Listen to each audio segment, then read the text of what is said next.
सुप्रभात प्यारे बच्चों, आप सभी का स्वागत है केपी सिंह हिंदी क्लासेस में। मैं केपी सिंह आज आपके लिए लाया हूँ कक्षा 10 में हिंदी विषय के अंतर्गत काव्य खंड के पाठ 2 वन पथ पर, जिसे तुलसीदास जी ने लिखा है। जब श्री राम को वनवास हुआ और वह अयोध्या के राजमहल से पत्नी सीता और लक्ष्मण के साथ वन के प्रस्थान के लिए निकले, उस समय का इसमें वर्णन किया गया है। इसलिए शीर्षक भी है इसका वन पथ पर। तो आरंभ करते हैं आज का। पुरते निकसी रघुबीर बधु, धरी धीर दये मग में डगद्वय, झलकी भरी भाल कनी जल की, पुट सूखी गए मधुरा अधर्वय। फिरी बूझती है चलनो अब केतिक, पर्ण कुटी करिहों कित हवै, पिय की लखी आतुरता पिय की, अखियां अति चारु चली जल च्वय। इस पद में गोस्वामी जी ने वन पथ पर जाती हुई सीता जी की व्याकुलता का चित्रण किया है। पुर यानी कि महल, ते निकसी रघुवीर बधु, रघुवीर राम के लिए आया है, वधु राम की बहू। धरी धीर, धीर का मतलब धीरज, धैर्य के साथ। दय मग, मार्ग में।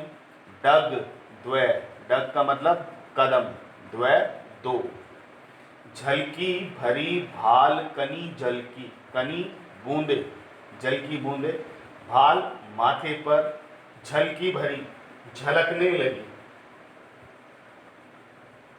पुट का अर्थ है पुट सूखी गए मधुरा अधर, मधुराधर, मधुर अधर यानी अधर होठ। पुट का मतलब दोनों, संपुट। फिर बूझती हैं चलनो अब केतिक, केतिक का अर्थ है कितना। पर्णकुटी झोपड़ी, करिहो कितहवै, तिय कहते हैं पत्नी को। लखी देखकर आतुरता, व्याकुलता। पिय की अखियां अति चारु का मतलब है सुंदर, और च्वय का अर्थ है प्रवाहित होने लगा। व्याख्या देख लेते हैं। पुरते निकसी रघुवीर बधु, धरी धीर दय मग में डगद्वय। तुलसीदास जी कहते हैं कि राम की प्रिया जानकी ने जैसे ही अयोध्या के महल से निकलकर धीर, बड़े धैर्य के साथ, मग मार्ग में, डगद्वय दो कदम रखे अर्थात थोड़ी दूर चली, वैसे ही झलकी भरी भाल कनी जल की, वैसे ही उनके पूरे माथे पर पसीने की बूंदें झलक आई। पुट सूखी गए मधुरा अधरवे, और उनके कोमल होठ सूख गए। फिरी बूझती हैं, तब वे राम से पूछने लगी, चलनो अब केतिक, कि हमें अभी और कितना चलना है। पर्ण कुटी करियो कित हवै, और आप झोपड़ी कहाँ बनाएंगे। तिय की लखी आतुरता, पत्नी सीता की ऐसी व्याकुलता को देखकर पिय, प्रियतम राम की अखियां अति चारु, अत्यंत सुंदर आंखें, जली चल च्वय, आंसुओं से भर गई और उनसे आंसू प्रवाहित होने लगे। पुनः एक बार देख लीजिए। पुरते निकसी रघुवीर बधु, धरी धीर दय मग में डगद्वय। तुलसीदास जी कहते हैं कि राम की प्रिया जानकी ने जैसे ही महल से निकलकर धीर, धैर्य के साथ, मग मार्ग में डगद्वय दो कदम रखे अर्थात थोड़ी दूर ही चली। झलकी भरी भाल कनी जल की, वैसे ही उनके पूरे भाल, पूरे माथे पर कनी जल की, पसीने की बूंदें छलक आई। पुट सूखी गए मधुरा अधर्व, और उनके दोनों कोमल होठ सूख गए। फिर बूझती है चलनो अब कितनी केतिक, फिर वह राम से पूछने लगी कि हमें अभी और कितना चलना है। पर्ण कुटी करिहो कित है, और आप झोपड़ी कहाँ बनाएंगे। तिय की लखी आतुरता, तिय पत्नी की, लखी आतुरता व्याकुलता को देखकर, पत्नी की व्याकुलता को देखकर, प्रियतम राम की अखियां अति चारु, चारु सुंदर, अत्यंत सुंदर आंखें आंसुओं से भर गई, जली जलच्वय, और उनसे आंसू प्रवाहित होने लगे। काव्यगत सौंदर्य देख लीजिए इसमें। भाषा ब्रज भाषा है, रस इसमें श्रृंगार रस है, नायक और नायिका साथ साथ है। अलंकार अनुप्रास अलंकार है, धरी धीर ध और तुरंत उसके बाद धा, अनुप्रास अलंकार है। और छंद है ये सवैया, ये सारे ही इसमें छंद सवैया छंद है। भाषा ब्रज, रस श्रृंगार रस, अलंकार अनुप्रास और छंद सवैया। अगला देखते हैं।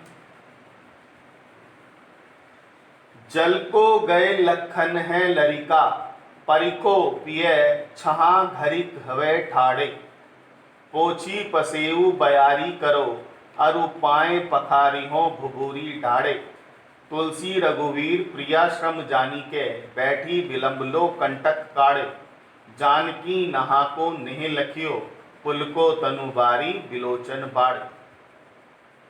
कुछ कठिन शब्द देख लीजिए। परिखो का अर्थ है प्रतीक्षा, प्रतीक्षा करो, परिखो प्रतीक्षा करो। घरीक का अर्थ है एक घड़ी के लिए, कुछ पल के लिए। ठाड़े खड़े होकर, ठाड़े खड़े होकर। पसेऊ पसीना, पसेऊ पसीना। बयारी हवा, बयारी हवा। भुभुरी बालू को कहते हैं, बालू रेत को, भुभुरी बालू रेत। डाड़े तपे हुए, तपे हुए। तुलसी रघुवीर प्रिया श्रम जानी के, बैठी विलंब लो, विलंब लो का मतलब देर तक। कंटक कांटे, काड़े निकाले। जानकी सीता नहा स्वामी, नहा का अर्थ है स्वामी, को नेह का अर्थ स्नेह, लखियो देखकर, पुल को पुलकित हुए, तनु शरीर, बारी का मतलब पानी से है, जल से पानी से। विलोचन आंखों को कहते हैं नेत्रों से, और बाड़े निकले, बह निकले। व्याख्या देख लेते हैं।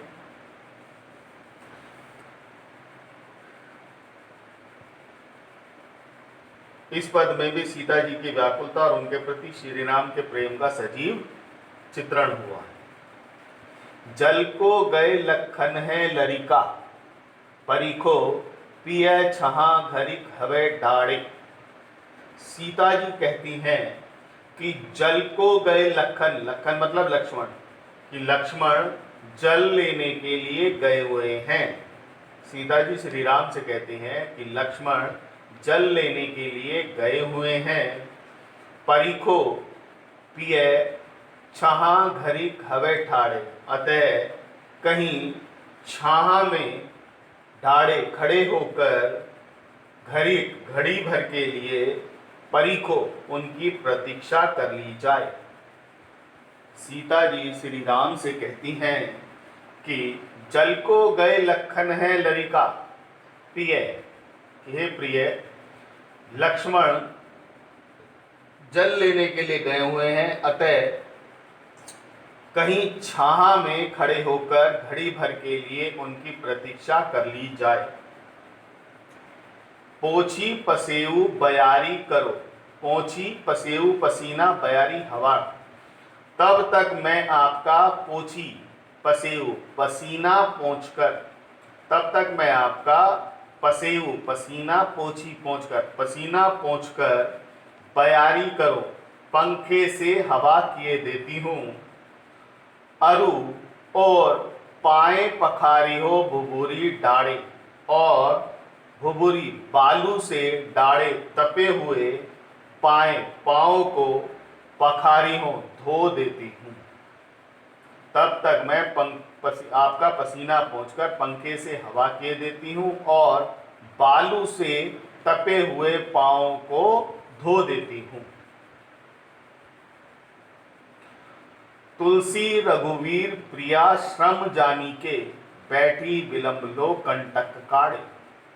तुलसीदास जी कहते हैं कि जब राम ने प्रिया सीता श्रम जानी के, तुलसीदास जी कहते हैं कि जब राम ने देखा कि जानकी श्रम थक गई हैं, तो उन्होंने बैठी विलंब लो कंटक काढ़े, विलंब लो बहुत देर तक बैठकर कंटक काढ़े, उनके पैर से कांटे निकाले।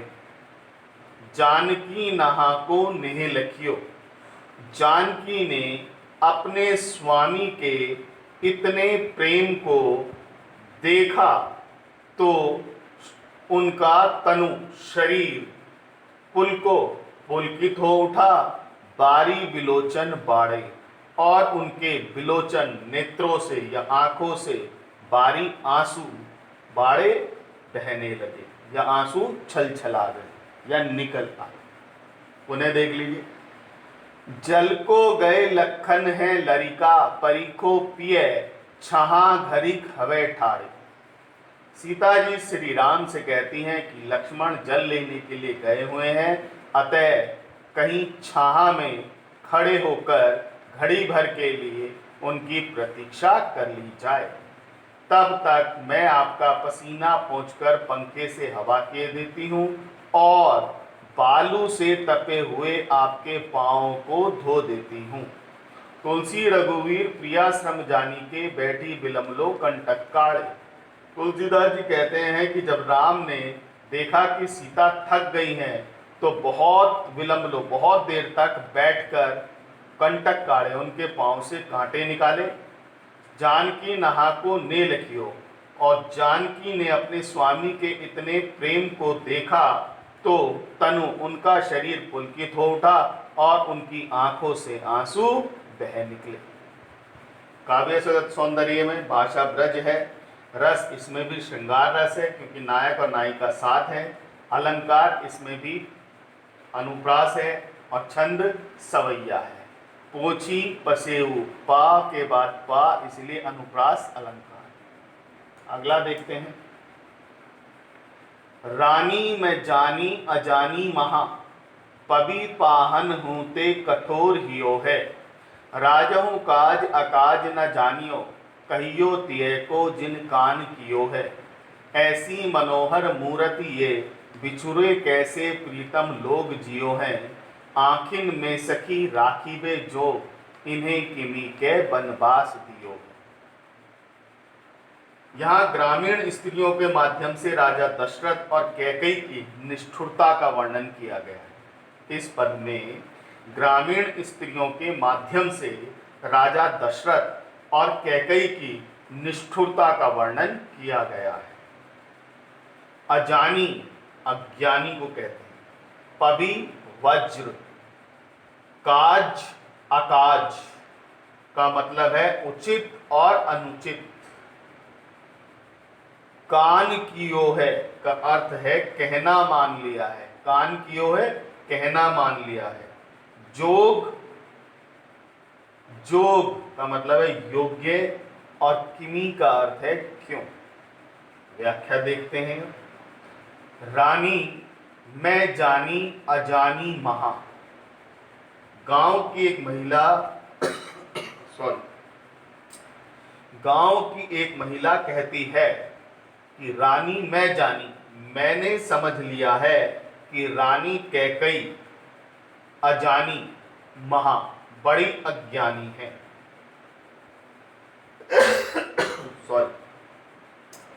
गांव की एक महिला कहती है कि मैंने जान लिया है या मैंने समझ लिया है कि रानी कैकेयी बड़ी अज्ञानी है। पबी पाहन हूं ते कठोर हियो है। पबी वज्र, पाहन पत्थर, कठोर हियो का मतलब हृदय, कि उनका हृदय तो पत्थर और वज्र से भी अधिक कठोर है।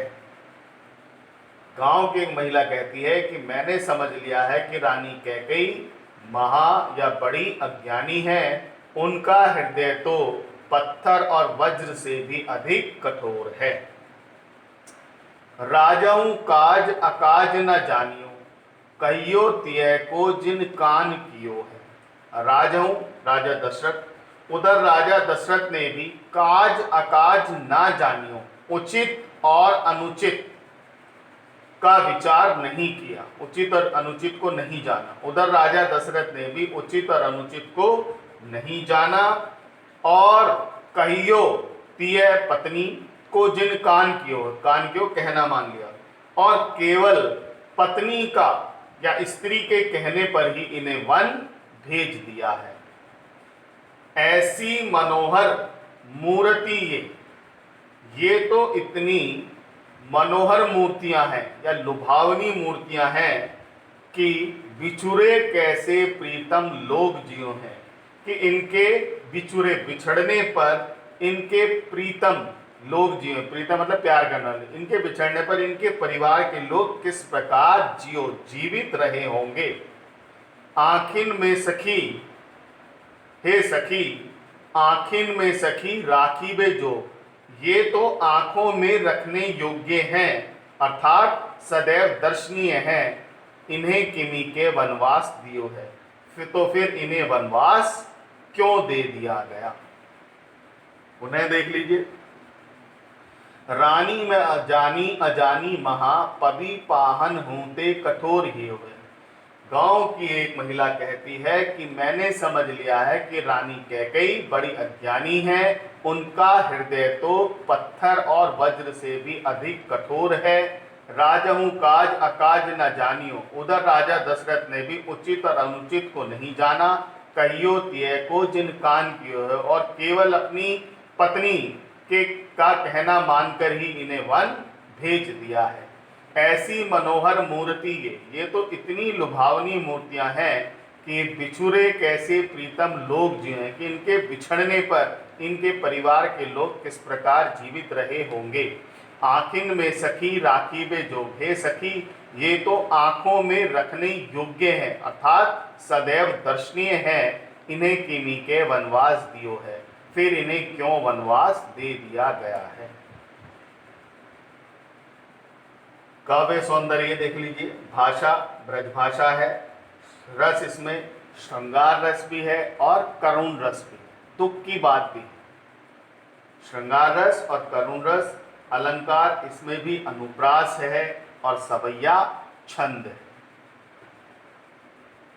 पबी पाहन, पा के बाद पा, इसलिए अनुप्रास अलंकार। अगला देखते हैं। शीस जटा और बाहु विशाल, विलोचन लाल तिरछी सी भौहें, तून सरासन बान धरे, तुलसी बन बारग में सुखी सोहें। सादर बारही बार सुभाय चिते, तुम क्यों हमरो मन मोहे। पूछती ग्राम बधू सियसो, कहो सांवरे से सखी रावरे को है। शीश सिर, जटा लंबे लंबे बाल, और हृदय, बाहु बाहें, विशाल विशाल बड़ी, विलोचन लाल, विलोचन नेत्र या आंखें लाल, तिरछी सी भौहें, तून सरासन बाण धरे। तून कहते हैं तरकश को, जिसमें तीर रखे जाते हैं, तरकश जो पीछे बंधा होता है। सरासन धनुष को कहते हैं। बाण धरे तुलसी बन मार्ग में सुठी सोहे, सुठी का मतलब है अच्छी तरह, सोहे शोभित होते हैं। सादर बारही बार सुभाय चिते, तुम क्यों हमरो मन मोहे। पूछती ग्राम वधु सियस, कहूँ सांवरे से सखी रावरे को है। रावरे का अर्थ यहाँ पर है तुम्हारे, रावरे तुम्हारे।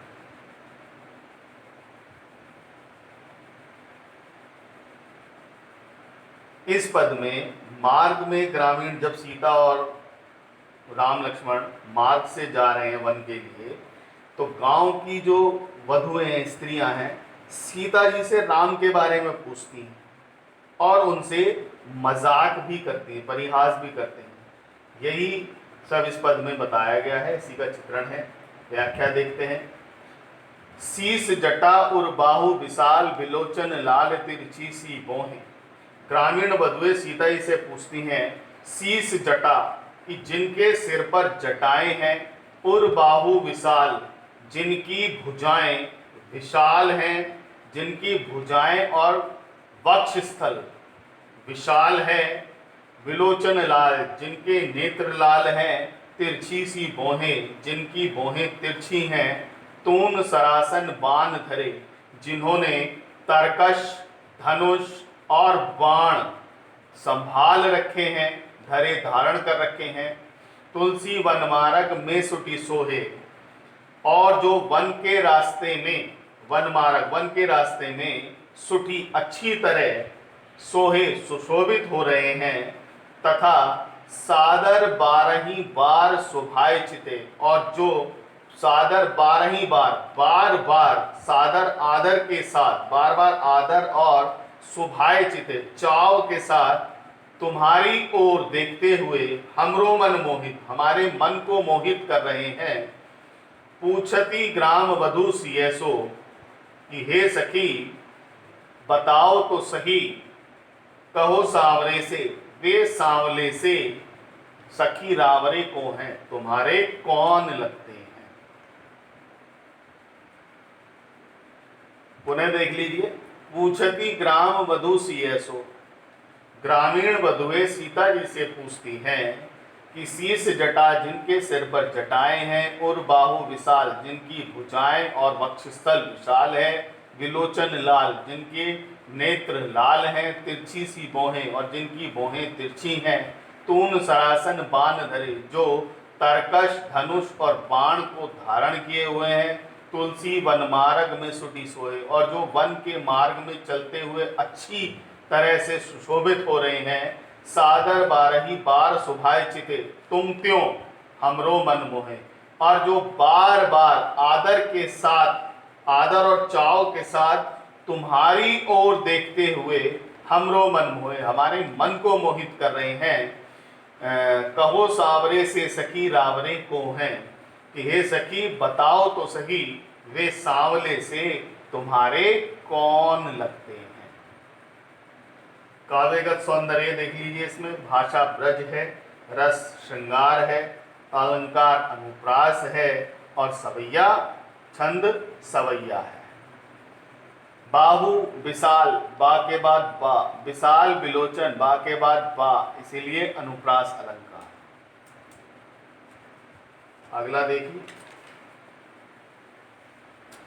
सुनी सुंदर बैन सुधारस साने, सयानी है जानकी जानी भली, तिरछे करी नैन दे सैन तिने समुझाई, कछु मुस्काई चली, तुलसी तेहि अवसर सोहे सबे अवलोकती, लोचन लाहु अली, अनुराग तड़ाग में भानु उदय, बिगसी मनोमंजुल कंज कली।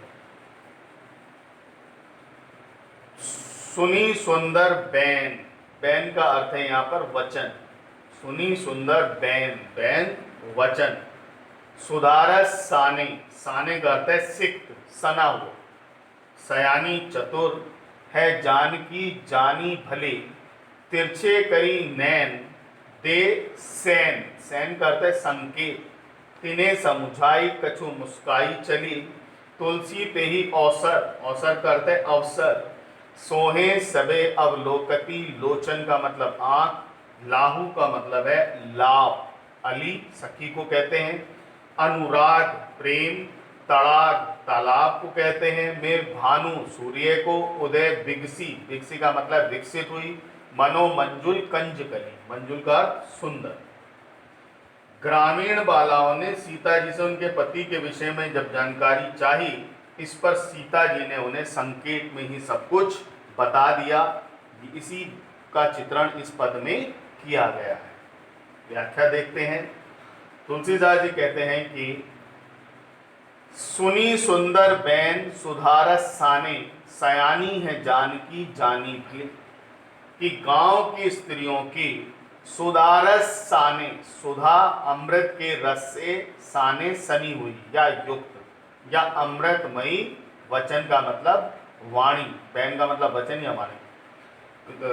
तुलसीदास जी कहते हैं गांव की स्त्रियों की अमृतमयी वाणी सुनकर, सुनी सुंदर बैन सुधारस साने, की गांव की स्त्रियों की अमृतमयी वाणी को सुनकर सयानी है जानकी जानी भली, सीता जी समझ गई कि ये स्त्रियां बड़ी सयानी हैं, चतुर हैं। गांव की स्त्रियों की अमृतमयी वाणी को सुनकर सीता जी समझ गई कि ये स्त्रियां बड़ी चतुर हैं।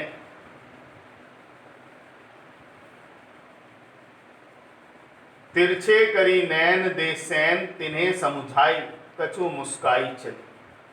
अतः सीता जी ने भी मर्यादा का पालन करते हुए संकेतों के द्वारा ही उन्हें बता दिया।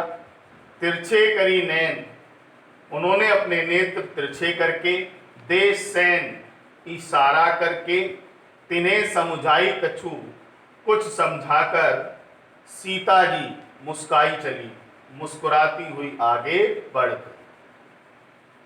सीता जी समझ गई कि ये स्त्रियां बहुत चतुर हैं। उन्होंने भी मर्यादा का पालन करते हुए संकेतों में ही सब कुछ बता दिया। तिरछे करी नैन, उन्होंने अपने नेत्र तिरछे करके, दे सैन, इशारा करके, तिन्हें समुझाई कछु, उन्हें कुछ समझाकर मुस्काई चली, सीता जी मुस्कुराती हुई आगे बढ़ गई। तुलसी तेहि ओसर सोहे सबे अवलोकती लोचन लाहू अली। तुलसीदास जी कहते हैं कि तेई अवसर, उस अवसर पर, सोहे सबे अवलोकती, वे स्त्रियां उनके दर्शन को लोचन लाहू अली, उनके दर्शन को स्वयं का लाभ मानकर राम की ओर टकटकी लगाए हुए देखती हुई ऐसी शोभा पा रही थी, ऐसी शोभा पा रही थी कि मानो अनुराग तड़ाग में भानु उदय, कि मानो भानु उदय, सूर्य उदय होने पर अनुराग तड़ाग में, प्रेम के तालाब में उदय, बिगसी मनो मंजुल कंज कली, सुंदर कमल कलियां विकसित खिल उठी हों। उन्हें देख लीजिए। सुनी सुंदर बैन सुदारस साने, सयानी है जानकी जानी भली। तुलसीदास जी कहते हैं कि गांव की स्त्रियों की अमृतमयी वाणी को सुनकर जानकी जानी, सीता जी ने जान लिया कि ये स्त्रियां सयानी, बड़ी चतुर हैं। अतः उन्होंने भी मर्यादा का पालन करते हुए संकेत में सब कुछ बता दिया। तिरछे करी नैन, उन्होंने अपने नेत्र तिरछे करके, दे सैन, इशारा करके, तिन्हें समुझाई कछु, उन्हें कुछ समझाते हुए मुस्काई चली, मुस्कुराते हुए आगे बढ़ गई। तुलसी तेहि ओसर सोहे सबे अवलोकती लोचन लाहू अली। तुलसीदास जी कहते हैं कि उस अवसर पर वे स्त्रियां उनके दर्शन को, सीता राम के दर्शन को, उनके दर्शन को स्वयं का लाभ मानकर राम की ओर सबे अवलोकती, देखते, राम की ओर टकटकी लगाए हुए देखती हुई ऐसी प्रतीत हो रही थी कि मानो अनुराग तड़ाग में भानु उदय, सूर्य उदय होने पर अनुराग तड़ाग, प्रेम के तालाब में मंजुल कंजकली, सुंदर कमल कलियां बिगसी, विकसित या खिल उठी हों। मनो का मतलब मान। इसमें काव्य सौंदर्य देख लीजिए, इसमें भी भाषा ब्रज है, रस इसमें भी श्रृंगार है, और अलंकार इसमें रूपक अलंकार भी है, उत्प्रेक्षा अलंकार भी है, और अनुप्रास अलंकार भी है। सुनी सुंदर, सा के बाद सा अनुप्रास अलंकार, मनो आ गया तो उत्प्रेक्षा अलंकार, और रूपक क्योंकि रूप दिया गया है कि ऐसी प्रतीत हो रही थी कि जैसे प्रेम के तालाब में सूर्योदय होने पर सुंदर कमल कलियां खिल उठती हैं, वो सब राम की ओर टकटकी लगाए हुए देख रही थी, तो ऐसा प्रतीत हो रहा था, तो वो रूपक दिया गया है। तो ये पाठ यहीं समाप्त होता है। आपको इसका जो कार्य करना है, एक जीवन परिचय लिखना है तुलसीदास जी का, फिर पाठ का नाम डालना है वन पथ पर, और ये 5 पद हैं, इसमें से 2 या 3 का जो कार्य करना है वो मैंने डाल दिया है, वो आप कर लें। और इस वीडियो को अच्छी तरीके से देखकर समझने का प्रयास करें। यदि ना समझ में आए तो आप पुनः वीडियो को देख सकते हैं, 2 बार देखिए, 3 बार देखिए, आपको समझ में आ जाएगा। मिलते हैं अगले वीडियो में।